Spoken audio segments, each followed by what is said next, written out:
Hi കൂട്ടുകാരെ, എല്ലാവർക്കും വെള്ളപ്പീസ് കിട്ടിയാവോ? എനിക്കപ്പോ ഇന്ന് വെള്ളപ്പീസാട്ടാ. എല്ലാവർക്കും പച്ച പീസല്ലേ ഉണ്ട്. അപ്പൊ പുതുതായിട്ട് നമ്മുടെ വെള്ളപ്പീസ് ഇറങ്ങിയിട്ടുണ്ട്.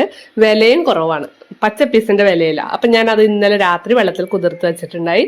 നമുക്ക് ഇതെല്ലാം കൂടി ഒപ്പടിക്കാട്ടോ, പെട്ടെന്ന് വെന്ത് കിട്ടും, നല്ലതുമാണ്.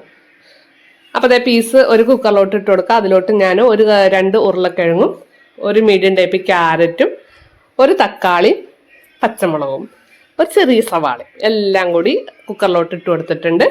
ഇനി നമുക്ക് അതിലോട്ട് 1 ടീസ്പൂൺ മഞ്ഞൾപ്പൊടി, 1 ടീസ്പൂൺ മുളക് പൊടി, 1 ടീസ്പൂൺ ഗരം മസാല, 1 ടീസ്പൂൺ മല്ലിപ്പൊടി, ഇത്രയും ഇട്ട് കൊടുത്ത് പാകത്തിന് ഉപ്പ് ഇട്ട് കൊടുത്ത് നമുക്കിതൊന്ന് അടിച്ച് വെച്ച് വേവിച്ചെടുക്കാം. ഒരു 4 വിസിൽ പോയാൽ മതി കേട്ടോ. അപ്പോൾ അതെല്ലാം നല്ല സെറ്റായി വെന്ത് കിട്ടും. അപ്പോൾ നമ്മുടെ മസാല ഇതൊക്കെ വെന്തിട്ടുണ്ട്.